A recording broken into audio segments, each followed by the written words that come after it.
शेतकरी आमचा ह्यो रांगडा, भाग्यवान आम्हा तो लाभला. दादाचा फोन.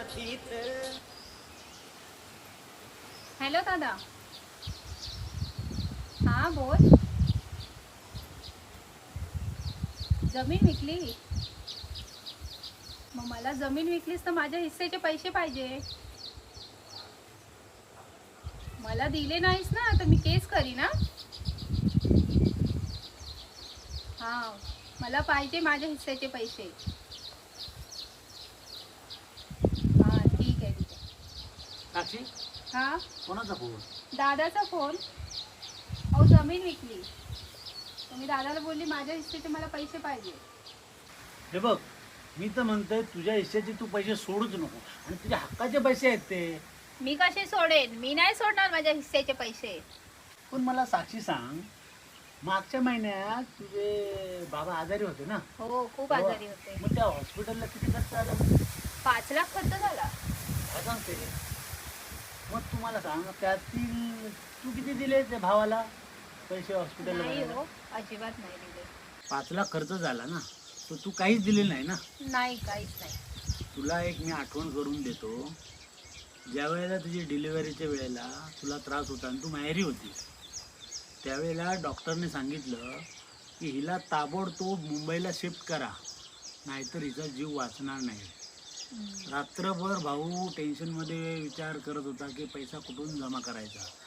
भावाने तुझ्या चेन, अंगठी, जे काय दागिने होते ते सर्व गहाण ठेवून तुला हॉस्पिटलला मुंबईला नेलं आणि तुझा इलाज केला. आणि डॉक्टरला वरती सांगितलं की पैसे लागले तर सांगा, देईन पाहिजे तेवढे, पण माझी बहीण वाचली पाहिजे. एवढा तुझी काळजी करणारा तो भाऊ, आणि तू त्याच्याकडे हिस्सा मागते. तुला सांगतो, तो 5 लाख खर्च झाला, अगं तो त्याला कुठेतरी उधारच घेतला असेल ना, त्याच्याकडे तेवढा पैसा आहे का? कुणाकडे तरी कर्जच काढलं असेल ना, त्यासाठी त्यांनी जमीन विकली असेल, पैसे दिले असतील. हे बघ, तो जर आई वडिलांना पाहत नसताना तर हिस्सा मागणं ठीक आहे, तू मागतेस. तो भाऊ तसा आहे, आई वडिलांना बघत नाही तर ठीक आहे. चुलते हरामी असतील, ते तुला फोन करत नाही किंवा विरुद्ध आहेत, अशा लोकांकडून हिस्सा मागितला ठीक आहे. तुझा भाऊ चांगली आईवडिलांची काळजी घेतोय, अशा भावाकडे हिस्सा मागणं खूप चुकीचं आहे, आणि तू ते नाही केलं पाहिजे. बरोबर बोललात. चुकलं माझं, मला माफ करा. तुझा साक्षी, तू माझी माफी मागू नको. तू भावाला फोन कर आणि त्याची माफी माग. ठीक आहे, मी करते फोन. हॅलो दादा. दादा चुकलं माझं, मला माफ कर.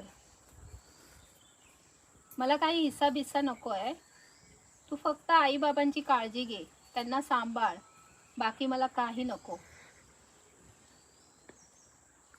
हो हो, मला माफ कर. नाही नाही नको, मला हिस्सा बिस्सा काही नको.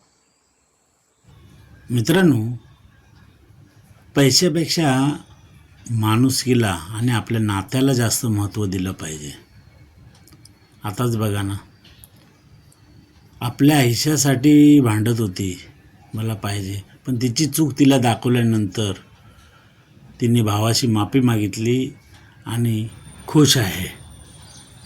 मित्रांनो, रक्ताची नाती असतात ना, ती कधी तोडायला देऊ नका. आणि एकदा ती तुटली ना, तर जोडणं खूप कठीण आहे.